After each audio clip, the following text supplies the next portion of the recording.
So magandang araw kabola, sa video nito pag-uusapan natin ang pasabog po kabola na trade rumor na pinost nga po ni Snow Badwa kabola. Ito nga po ay patungkol kay Robert Bolick kabola, at of course may pag-uusapan tayo isang import na nagpasabog po. So, sa mga hindi pa nakasubscribe, baka pindutin po yung subscription button. Pero dito muna tayo sa mga comments po. Check muna natin kabola sa recent po natin na video. May comments si J-Lim. Boboto ko si Maverick kasi nakakaawa naman kaya lumipat sa Ginebra para makasubok ng All-Star. Kung maalala nyo po, isa siya sa mga tinagurian po na na-snub sa All-Star last year kabola. And syempre ngayon, kung talagang magandang ipapakita niya si Ginebra, expect niya na makakapasok na po siya sa All-Star. Pero malamang naman hindi talaga yun yung rason, no? Kaya po siya pumunta po sa Barangay Ginebra. And of course, ang sinasabi natin po sa magpasabog po na import, Zach Lofton ng Meralco. 54 points lang naman kabola ang kanyang inambag para pumanalo ang Meralco Bolts against Northport. 26 points beatdown ang binigay po ng Meralco against Northport kabola. So this is a very special performance. Zach, maraming mga fans sabi, ano lang to kasi hindi na-scout and etc. Pina-play down nila, ano? Ito na yung performance po ni Zach. In a way, may kaunting katotohanan lang din naman yan. Of course, konti pa yung scout dito kabola kasi nga po first game niya.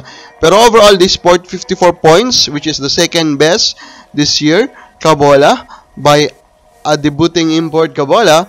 Talagang pinapakita rin naman kung gaano po katindi ang skill level po ng isang Zach Lofton. Of course, nung narurumor pa lang yan na siya yung ipapalit po kay Brahim kabola, who is also an impressive import. Ito na talaga yung ina-expect natin from him. He will become an ultimate scorer kabola, and we even compared him to Myles Powell, like a bigger version pero less skilled na Myles Powell. At yun naman talaga yung nakita or pinakita po ni Zach Lofton, diba? He is a bigger Myles Powell pero less skilled kabola. Pero yung difference sa size, malaki din po ang impact, lalo po na dito. Pero of course, Meralco, hindi dapat yan makampante, knowing nga po na with Lofton as their import, may undersize po sila. So kahit pa maganda po ang pasukan nila ngayon sa playoffs, mga problema sila sa size. Kaya naman dapat make sure nila na healthy paragi po yung kanila pong frontline. And of course, ito nga po yung trade po na binitawan nitong si Snow Badwa, although wala pa confirmation, no, from other sports sites kabola. Si Northport daw, ito trade niya si Bolick saka si Ken Salado for Don Troliano, Rosales, and Ben Adamos kabola. The first thing na kailangan pag-usapan dyan is, of course, is this player. The top two player with this trade is Don Troliano and Robert Bolick. I know, Don Troliano, malamang ang marami sa inyo, tinitiglan lang siya po as role player or what. Pero the reality is, if you look at the numbers, the guy is improving and improving and improving. And in my latest top 100 kabola, nasa number 10 ko na po. Ito pong si Don Troliano.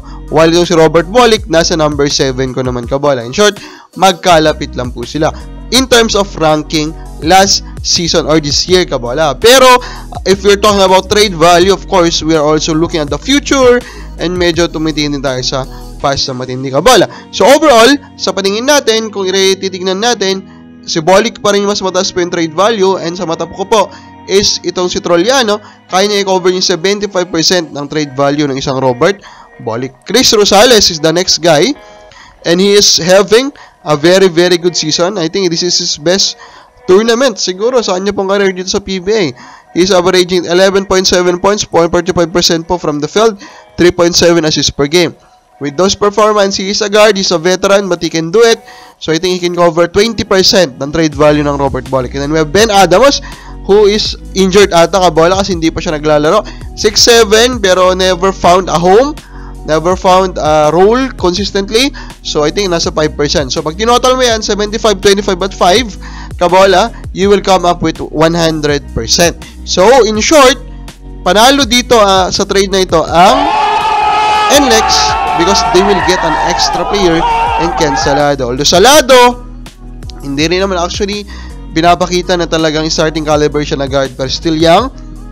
Baka sa NLEX na po makahanap kabola. Pero overall, huwag kayong magulat sa rumor na ito kabola kung bakit po sa MVP group mapupunta si Robert Bolick. Always remember kabola na matapang niya pong pinush yung pagpunta niya sa Japan.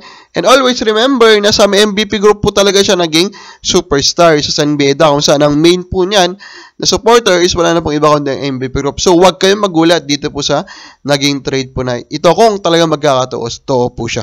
So kabaka bola, sa palagay mo, sino panalo sa trade na to? Comment lang po sa baba.